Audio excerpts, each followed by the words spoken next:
Kasi partner nila yung age eh. At si Noemi, mas pinasaya pa ang mga nakababatang mga kasama. We don't feel very old at all. It's just we got wiser. Yeah. You're not married. I am married. Sharon. She's married. Oh yeah, you don't know. Oh, mom. Your mom. I have 2 kids. Yeah. She has 2 kids. Nasa daddy sila ngayon kasi nandito nga ako sa Big Brother house, diba? Sa Lithuania. Sa Lithuania. Namimiss ko sila. Sila talaga yung... Oo, pero nandito ako, so It's an opportunity. it's an opportunity and I want to do it. Oh, diba? It's never too late. It's never too late. No, we made it, guys.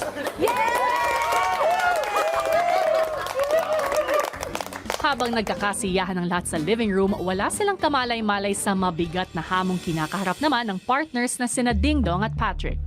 Ang bilang ng makakapasok ng aking bahay ngayong gabi mula sa inyong dalawa ay isa lamang. Sino sa inyong dalawa ang mananatili?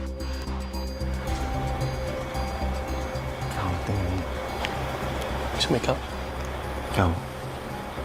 Well, gusto naman natin parehas. Kaya lang isa lang eh.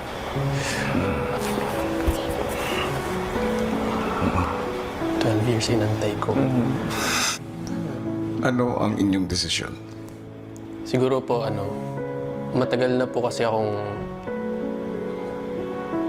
para nakikihalubilo sa maraming tao. And madalas po kasi talaga ako nag-giveaway para po maiwasan yung complications, I think. So, for the sake of the people I love and I care about, okay lang po sa akin.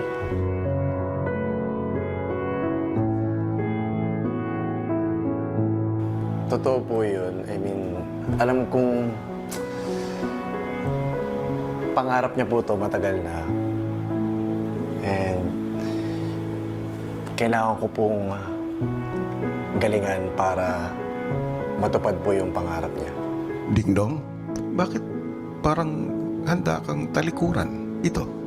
Lalo na sa sandaling napakalapit mo na rito.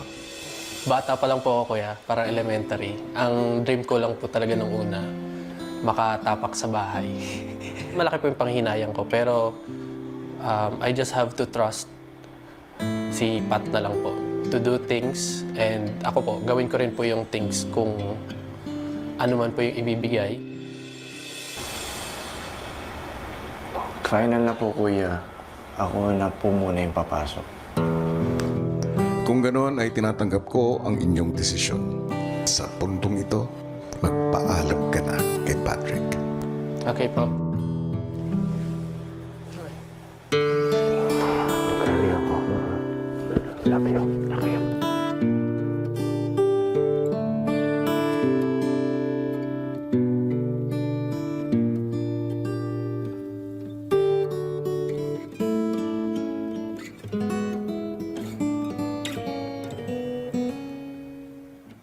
Nang maiwan na si Patrick sa confession room, binigay na ni Kuya ang kanyang susunod na hamon. Patrick, Kuya, handa ka na bang malaman ng susunod mong hamon? handa na po, kuya. Buksan mo ang kahon na nasa harapan mo. Ano yung nakuha mo? Papel tsaka susi po. Ang susi na yan ang magbubukas ng pintuan papunta sa garden. Pagpasok mo ng bahay, maaari niyong buksan agad ang lock. Pero walang pwedeng makakita ng sulat. Diskarte mo kung paano mo itatago ang sulat. Dahil maaari mo lamang itong mabasa kapag narinig na ng lahat ang aking boses. Pero hindi maaaring malaman ng iba na ikaw ay may naging kasama rito. At hindi mo maaaring sabihin sa lahat ang ating napag-usapan dito sa confession room. Okay po, kuya. Sa paghahanda ni Patrick sa bagong hamon ni Kuya, si Colette naman. Challenge sa lamig ng bahay naman ang naranasan. Sakit yung chan ko kasi sa lamig. I think parang it's a bit mainit. Ay, For me, it's a bit mainit pa? hot. Yeah. Grabe. Malamig sa London. Hindi pa ako nakapunta ng London. Naku Colette, masasanay ka din. Makakalabas ka na ng confession room at pumasok sa loob ng bahay. Thank you po, kuya. Bye-bye, kuya.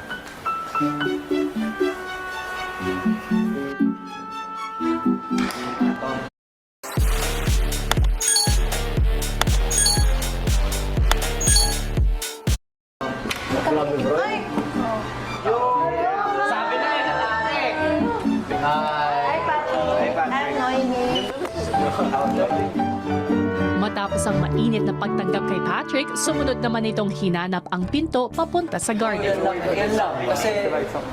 Yeah, for sure. Now that the lost Saan yung gusto mo, bro? Papuntang garden. Wala. Hindi, ito yung susi. Oh my gosh. Dala niya yung susi. Dito ba? Dala niya yung susi.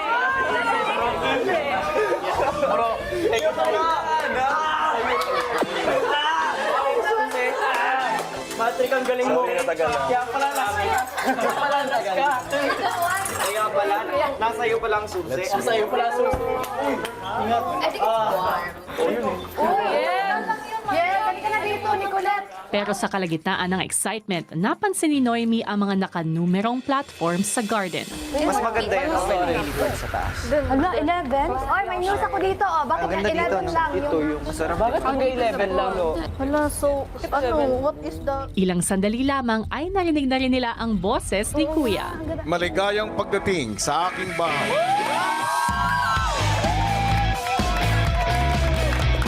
Sa pagsisimula ng panibagong edisyon, isang malaking at mahalagang balita nais kong ibahagi sa inyong lahat.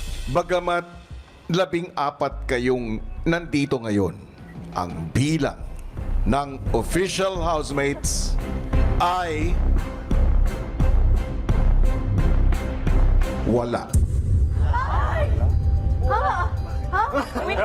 Kayong lahat ay pawang mga house guests lamang. Ngunit, maaari ninyong mabago ang inyong kapalaran dahil tulad ng 11 tungtungan na nakikita ninyo sa inyong harapan. 11 official housemates lang ang aking hinahanap. At sa buong linggo, malalaman natin kung sino ang karapat-dapat na mapabilang dito. At sa unang gabi ninyo sa aking bahay, isang task ang ibibigay ko na kaugnay nito. Sa loob ng 1 oras, dapat kayong makabuo ng isang makabuluhang paraan para alamin kung sino ang magiging unang 3 official housemates ng bahay ko. Kailangan natin siyang pag-usapan. natin Magsisimula ang oras kapag nakita ninyo ang timer na tumatakbo sa may living room. Sunod-sunod na pasabog nga ang binitawan ni Kuya sa unang gabi pa lang ng mga bagong tutuloy sa kanyang bahay. At lingid sa kanilang kaalaman, lahat ng ito ay isang malaking test lamang na susubok sa kanilang paninindigan at kagustuhang manatili sa bahay ni Kuya. Ibig sabihin, lahat naman talaga sila ay housemates. Pero ang tanong, paano nga kaya nila papatunayan na sila ay karapat-dapat sa titulong ito? Yan ang ating aabangan. Hello Philippines! Hello world! Doble naman ang pagsubok na kailangang harapin ni Patrick dahil sa kanya naman nakasalalay kung makakapasok pa ba ng bahay ang partner niyang si Ding Dong. Kung paano, Pilipinas sa Team Online, panoorin natin. Kanina lang, ang saya-saya pa nating lahat, ano? Ngayon, isip. Habang abala sa pagpaplano ang iba, si Patrick hindi naman mapakali. Humahanap ng tiyempo para palihim na mabasa ang sulat ni Kuya. Imagine coming here and then leaving right away. Samantala si Dylan may naisip na paraang makakatulong sa kanilang desisyon. Actually, may idea talaga ako. May idea ako paano siya gagawin. Paano? Kasi, syempre, no, hindi pa tayo masyadong magkakakilala. I feel like we need to tell our stories muna. Okay. To determine sino, yeah. kung sino yung tatlo na ilalagay natin sa unang housemates. Feeling ko dapat decision ng lahat. Sa gitna ng pagpaplano, si Patrick pumasok sa bathroom para malayo sa mga kasama. Oh my God. Sa paglabas ni Patrick, nagiging kumbinsido na ang lahat sa suhestyon ni Dylan. So, anong gagawin natin? Yun ang sa akin. Sa inyo ako. Pagka-storytelling, paano natin mapag-desisyon kung sino yung tatlo? Voting? Yeah. Agad na nagtipon sa living room ang lahat para magbahagi at makinig sa kwento ng bawat isa. Ito ang magiging sukatan nila kung sino ang tatlong pipiliin nila para maging official housemate. Sa pagsisimula ng 1 oras na timer ay unang nagbahagi si Noemi. Yung pinaka-alala ko na story is yung floating incident ko sa NAIA. Nag-stop ako sa OJT ko as a nurse and then pumunta ako ng Manila to go to Thailand. Kulang yung documents ko na sana ay dapat kong i-provide sa immigration office. So instead of going to Thailand, nagstay na lang ako dito sa Manila and I found a job and napatunayan ko sa sarili ko na kaya kong mag-ipon at mag-travel abroad. Sumunod namang nagbahagi si Jaren. I don't really have a very long story. I'm only 17, but the whole reason I'm here in Philippines is for PBB, and of course the whole reason why we're all here is to chase our dreams because we all want to be an artist. We all want to do all of this. So I've been coming back and forth from London 3 times now in the past 3 months. So it is a big sacrifice, not including money, but including relationships with family and friends in London. So of course we're all sacrificing a lot to be here, which is why I'm saying I deserve to be a housemate. It's why we all deserve to be a housemate. We all make our own sacrifices. Sumunod na nagbahagi ang isa sa pinakabata sa kanila na si Kanata. Ako po mag-i-start ako sa purpose kung bakit nandito ako. Nandito ako because gusto ko makita yung father ko. Pinalaki ako ng lola ko. Yung mama ko, nung pinagbubuntis niya ako is nawalan sila ng contact ng father ko. So, ayun, yan yung purpose ko dito. Yung mahanap ko yung father ko. Tulad ni Kanata, hinahanap din ni Kai ang isang kulang sa kanyang pagkatao. I'm here because other than wanting to be an artist, gusto ko ring mahanap yung biological parents ko. So, I have no idea who they are, no idea, absolutely nothing. Kaya, I'm living though with my adoptive parents, which is great to be living the life. I'm content with my life. Pero there's that emptiness pa rin in me kasi there are things that hindi ko pa alam about myself. Dinaan naman ni Colette sa pagiging makulit pa rin ang pagbabahagi ng kanyang kwento. Ang purpose ko dito is syempre makita yung yung biological mother ay parents ko. Kasi 4 months old pa lang ako, pinaampo na ako baby pa. Pugi kasi ang papa ko. Madami siyang asawa ba? Oo, madami. Kaya ito yung ngiti ko, Hoy! Kaya mo yan, Colette! Huwag kang susuko! Behind sa makulit ko na personality, may mga may mga ups and down din. Happy naman ako sa adoptive parents ko kasi tinuring naman nila ako ng parang totoo talaga. Basta madami akong pinagdaan, hindi ko na iisa-isa kasi 30 minutes na. Mabuti pa nga, Colette. Lumipat na tayo kay Jazz bago pa maubos ang oras niyo. So basically, I feel like my life started when my dad passed away when I was 19. I was first year college noon, and then nung namatay kasi yung dad ko of cancer, we had to let go of the business and everything. And then 2021, oh my God, optimistic. 2021, we found out my mom had cancer. A day after her surgery, yung boyfriend ko noon, na-admit also. And then we found out eventually after how many weeks he got cancer also. Yeah, so 3 of the most important people sa life ko noon, they had cancer. So we had to fight that also. So I've been taking care of people all my life.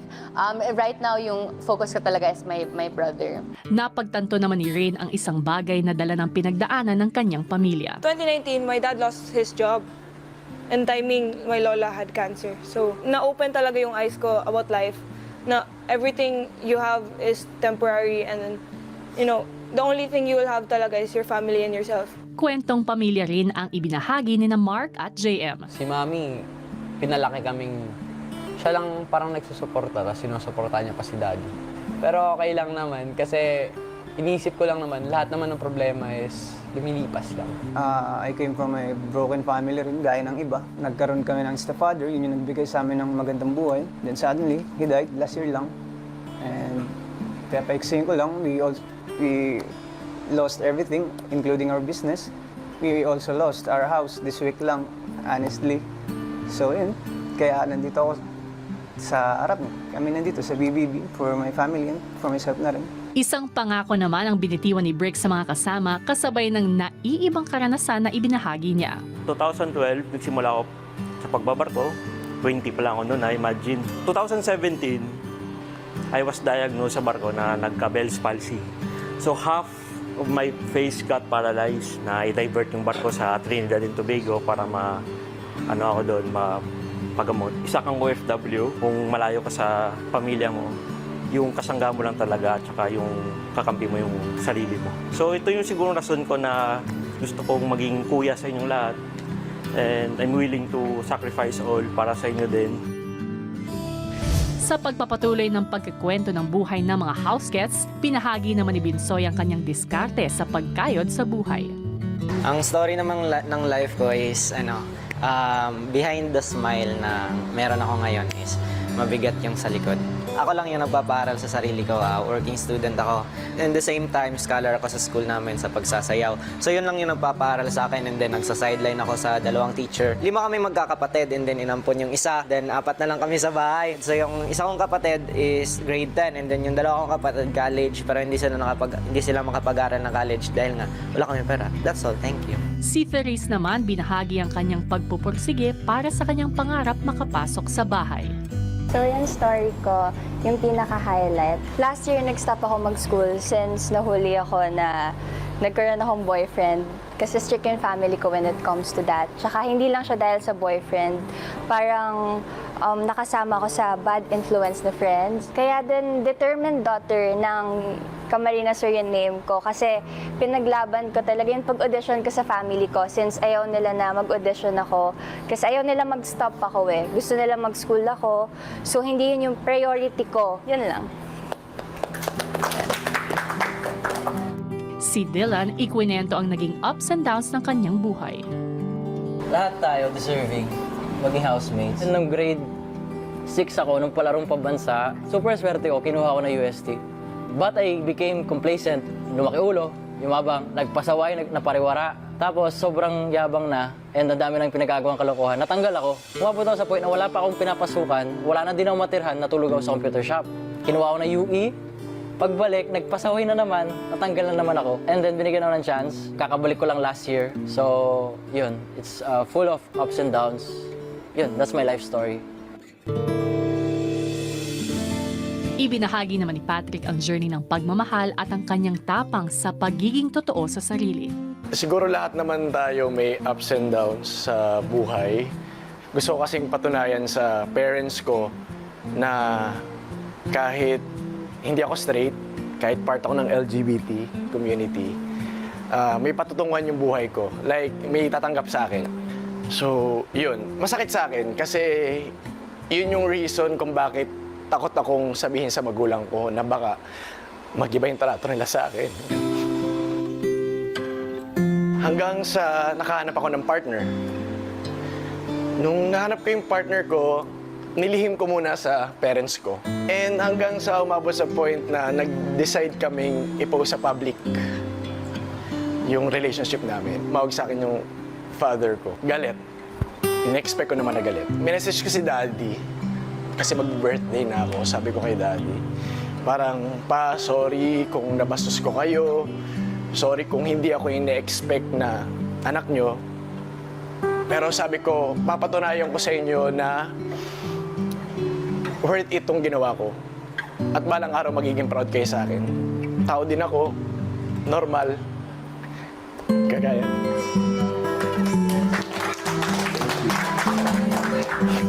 Matapos marinig ang mga storya ng bawat isa, nakaisip na si Patrick ng paraan ng pagpili ng patas para sa mga kasama. Mahirap kasi bilangin to kasi makakalimutan mo ito. Eh kung ito yung gamitin natin, Hindi bro, hindi na ibabalik. Tatlong pinakamarami. Pipili lang kayo ng... Isa. Gamit ang 2 alcohol bottles, isa-isa na lang bibigyan. Ang para sa kanila ay karapat-dapat na maging official housemate ni Kuya. Ang 3 na may pinakamaraming alcohol bottles ay ang kanilang magiging first official housemates. Bro, get one and pass na. Gusto nyo umupo? Ay, like, dito tayo para... Pwede, no? Kasi sakto tayo 14 dito eh. Sakto tayo 14 Tapos dito natin lalagay yung each na alcohol. Sino-sino kaya sa kanila ang 3 na mabibigyan ng pinakamaraming alcohol bottles?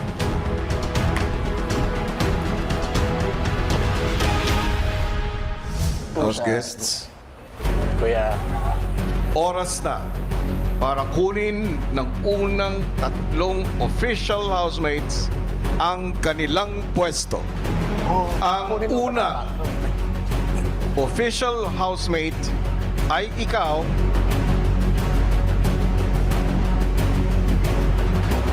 Bricks. Well, thank you guys. Tumayo ka na sa tuntungan at kunin ang iyong pwesto sa bahay ko. Thank you guys.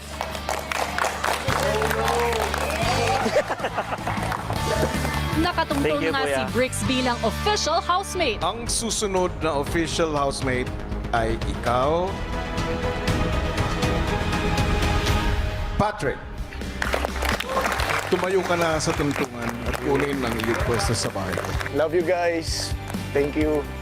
At panghuli na official housemate ay ikaw na rin,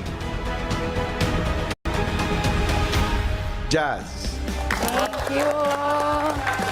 Tumayo ka na rin sa tuntungan at kunin ang iyong pwesto sa bahay ko. Thank you, Kuya. Thank you, guys. I love you all. Sa naganap na botohan ay sina Bricks, Patrick at Jazz na nga ang nakakuha ng pinakamalaking boto at tuluyan ng naging official housemates. Binabati ko kayo, Bricks, Patrick, at Jazz. Dahil kayo ang 3 official housemates ng aking bahay. Congratulations! Thank you, Kuya. Thank you, guys. Matapos ang anunsyo ay hindi maiwasang pag-usapan na Patrick, Colette at JM ang posible pang mangyari sa bahay ni Kuya. Ito lang yung... Hindi pa pinapasok ni Kuya yung gamit natin kasi aalis din naman ako. Uy, grabe. Ay, Well, sana, no? I mean, sana hindi walang umalis. hindi. Ang ang lakas ng boses, no? Parang ano. Hindi! Feeling ko yung mga slots na yan, paglalabanan pa yan. Pero grabe, no? Umpisa. Grabe. I mean, unang Ano gabi ba? pa lang. Parang Anong tawag eviction yan? night na. Oo. Plot Practice. twist ba? Plot twist. Sikapin talaga natin na makuha yung ano. Ang hirap. Oo. Maya-maya pa ay isa-isang ipinatawag ni Kuya sa confession room ang 3 napiling official housemates. Maligayang pagdating sa aking bahay at congratulations sa pagkakapili sa iyo ng mga kasama mo. Yun nga po eh. Salamat din po. Thank you po, Kuya. Thank you, Kuya. Kuya, hindi pa siya nagsisink in, pero sobrang grateful ako sa lahat. As experience na official na, finally. Sa puntong ito ay buksan mo ang kahon na nasa harapan mo. Kunin ang laman nito at isuot bilang simbolo ng iyong pagiging isang official housemate. Binabati kita, official housemate, Jazz. Congratulations! Thank you, Kuya. Sobrang nakaka-overwhelm, Kuya, and sobrang inspired din and motivated na ma-meet ko yung mga housemates din at pinili po nila ako. Actually, lahat naman po kami deserving po eh. And parang nag-flashback lang since high school, pangarap ko dito sa confession room, and now naging official housemate na. So maraming salamat po talaga. Ano ba ang halaga nito para sa iyo na ibig sabihin nito ay official housemate ka na? Siguro pagpatuloy ko pa rin po yung pagiging isang inspirasyon, knowing na ako yung pinakakuya pala dito ngayon. So gusto ko ma-motivate yung mga housemates, especially mga batang housemates, and to give them inspiration din po. Siyempre, sobrang saya po, Kuya, kasi isa sa task na binigay nyo nga po is maging official housemate para makasama ko na po si Ding Dong. Para sa'yo, anong halaga nito? Siyempre sobrang halaga po kuya kasi hindi lang po to para sa akin eh. I mean, sa aming dalawa po ni Ding Dong. Yan, nagtiwala po siya sa akin. And yun, dapat magtiwala din po ako sa sarili ko na kaya ko. And luckily, nagawa ko po siya para sa amin. Dahil napagtagumpayan mo ang aking hamon para sa'yo. Ibig sabihin ay matutupad ang ating kasunduan. Thank you po kuya. Sobra, thank you po. Kung kailan ito mangyayari, ay malalaman mo sa takdang panahon. Okay po kuya. Paglabas sa confession room, si Patrick, Sana proud ka sa akin.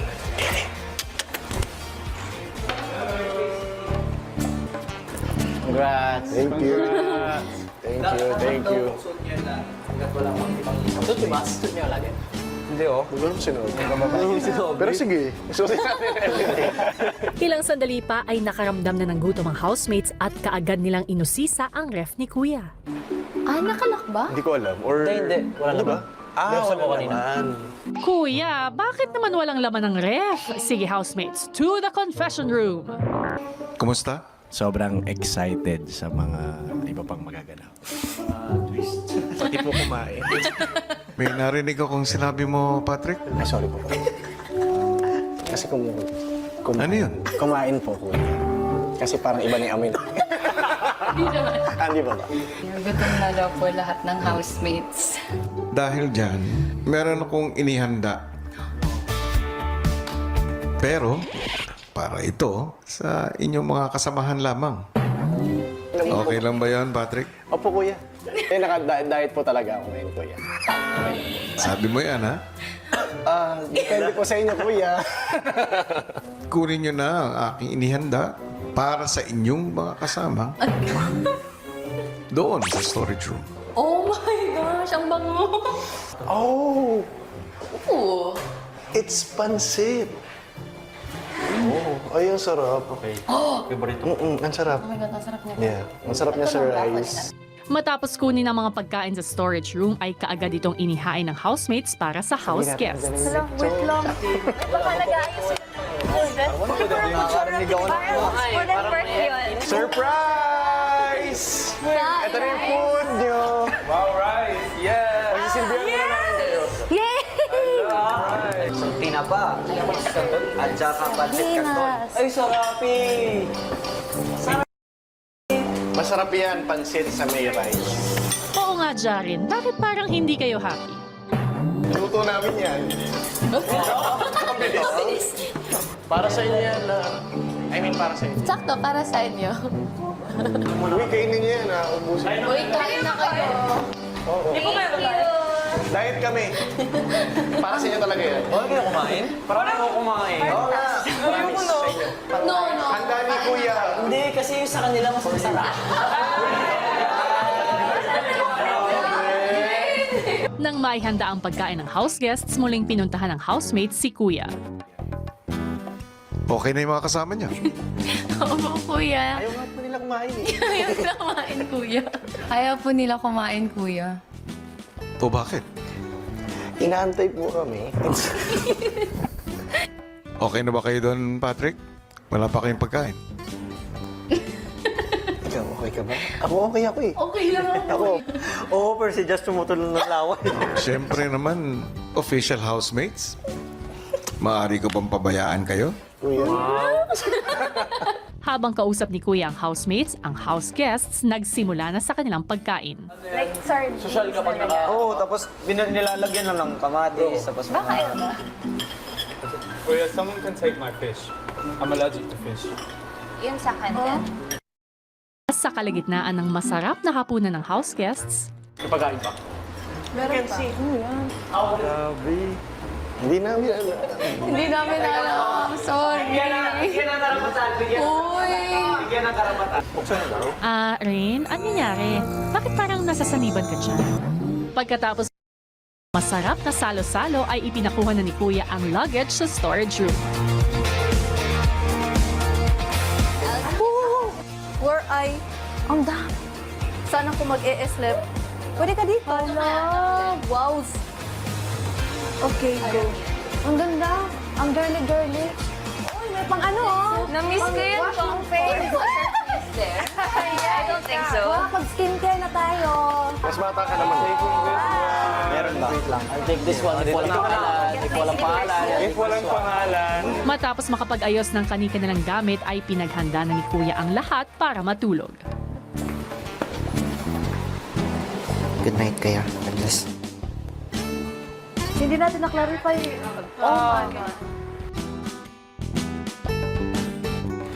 Abangan bukas! Maligayang pagdating sa loob ng aking bahay, Kai. Hello po, Kuya. Thank you. Sabi mo, minsan nagjo-joke ka rin. Yeah. Pwede bang makarinig ng sample? No! Saan ba nagtatrabaho ang mga isda? Alam mo ba kung saan? Saan? Eddie, sa office.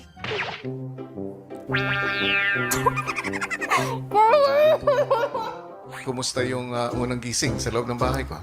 Oh, very goosebumpy. Meron bang word? Yeah, meron po. Sa vocabulary ko. How do you spell it? G-O-O-S-E-B-U-M-B. Bump. No, P-P-P-Y. Kumusta ang aking bahay para sa'yo? Maganda. Gusto ko pag magkabahay ako ganito din. Lahat ng yan dito lang sa Pinoy Big Brother Gen 11.